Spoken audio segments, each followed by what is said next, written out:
Bueno, días pasados di una clase pública en la Universidad de Buenos Aires, en una cátedra de psicología. Y ahí afirmé algo que condensa un poco lo que son mis investigaciones, mi trabajo, mi pensamiento sobre la filosofía de la pobreza y en especial en relación a la niñez. Lo que yo digo puede ser incluso, si se quiere, mal interpretado, pero en último caso habrá que ver la mala fe del que lo interpreta así. Pues yo parto de un principio de Marx, cuando Marx dice que para cambiar la realidad solo se puede intentarla cuando uno la conoce plenamente. Desde ese lugar, que para mí también implica una cuestión ética, un lugar ético en el mundo, yo no voy a negar la pobreza monstruosa que existe en nuestra sociedad, que existe en el mundo. Yo no voy a negar la influencia nefasta, estructural, que tiene la manera de reproducción material de la existencia en la mayor parte del mundo, digamos, lo que se entiende por Occidente, y que en lengua simple se llama capitalismo. Ninguna de esas cosas las niego, porque negarlas sería ir en contra de cualquier análisis mínimamente honesto de la realidad. Y en ese mismo tono de no negar lo evidente, tampoco entonces vamos a contradecir lo que es una especie de presunto saber público, a veces interesado, a veces perverso, pero que tiene raíces que se inscriben en la realidad social, los hechos, ya no cómo se responden a los hechos y cómo se originan los hechos. Pero en cuanto a hechos, hecho es que hay una gran cantidad de jóvenes puestos en la exclusión social, en la marginación, en la pobreza atroz, que roban y lo que es más terrible aún, matan.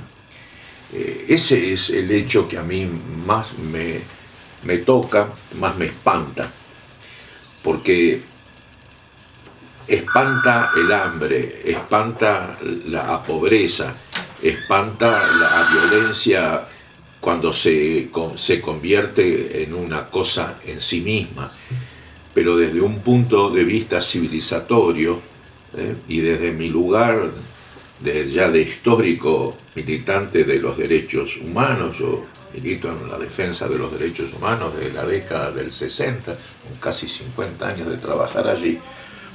Creo que lo más atroz es cuando una sociedad genera niños que matan. Eso es lo más terrible.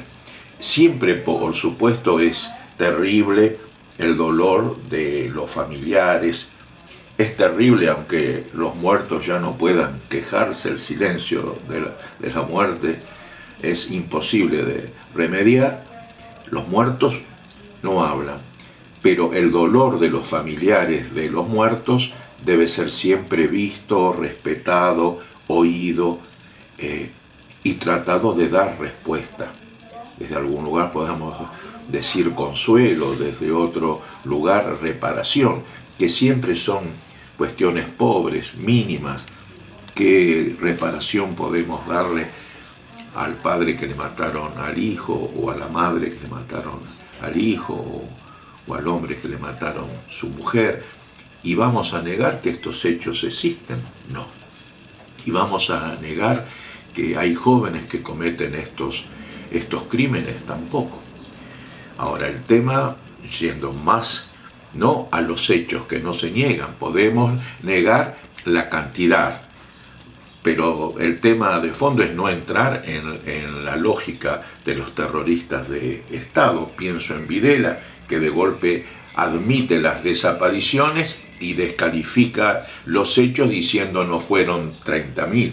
Aunque hayan desaparecido 10 personas, 5, una persona, el hecho de la desaparición es en sí mismo una atrocidad que golpea al corazón de la sociedad en su conjunto, si ese corazón no está podrido. Entonces, no voy a entrar en la disputa de si son más o si son menos las personas asesinadas, muertas, como quiera usar el lenguaje, porque aquí habría que ser más preciso, ¿no? Pero quedémonos con la más amplia, muertas. Las personas muertas por jóvenes, incluso podemos decirlo, porque es así, por niños, implica ya una contradicción con lo que podemos llamar un mundo civilizado.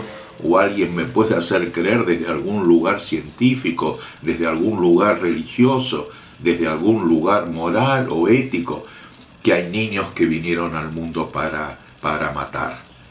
Entonces, si los niños, y ya no hay ninguna teoría científica que avale este pensamiento, si los niños no vienen al mundo para matar, ¿qué pensar de una sociedad donde los niños matan? Es ahí donde hay que poner el eje, el pensamiento, porque ponerlo en otros lugares, respetados todos, incluso algunos que más que respetados nos obligan fraternalmente a sentir el dolor de un padre o de una madre o de un hijo, insisto, que sufre estos hechos. Eso que quede claro, no lo niego, no lo disputo nada, pero la existencia de un hecho, ahí está, especialmente por los que sufren en el dolor, y aquí sé que no es fácil, cómo se supera semejante dolor y se puede abrir la conciencia a la reflexión. Es muy difícil pedirle a los familiares que den este paso, pero al conjunto de la sociedad y especialmente a quienes usufructan este terrible hecho en pos de intereses que finalmente algunos ni siquiera ya son ideológicos, son directamente intereses económicos que fluyen en la construcción del pensamiento y determinan también las posturas políticas, sociales, sectoriales para encontrar salida.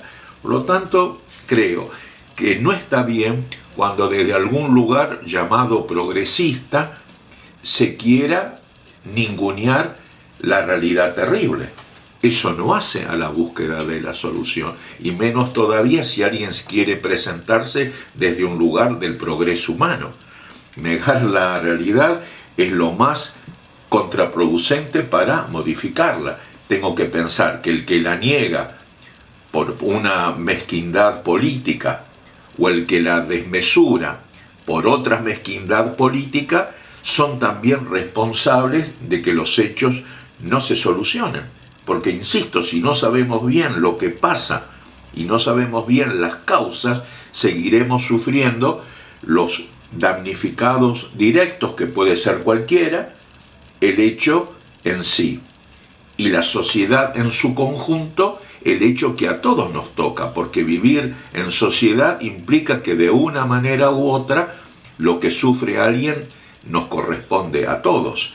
Y cómo negar que aquí hay dos sufrimientos atroces. El sufrimiento que ya no tiene reparo, insisto, de la víctima directa. El sufrimiento de los que amaron o aman a los que caen muertos en estas circunstancias. Pero también el sufrimiento que muchas veces no se ve del niño o del joven que mata y de los familiares del niño o del joven que mata.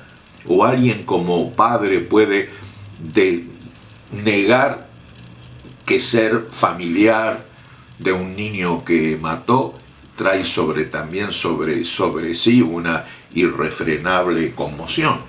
Lo otro es decir, bueno, ellos no sufren, los familiares son los responsables de que sus hijos matan, los chicos que mataron son asesinos desde el día que nacieron. Bueno, son todos tópicos que desmerecen el análisis, que no contribuyen a la solución, una solución que es imprescindible encontrar desde todos los lugares, desde los lugares directos de los sufrientes, desde los lugares más amplios de la sociedad.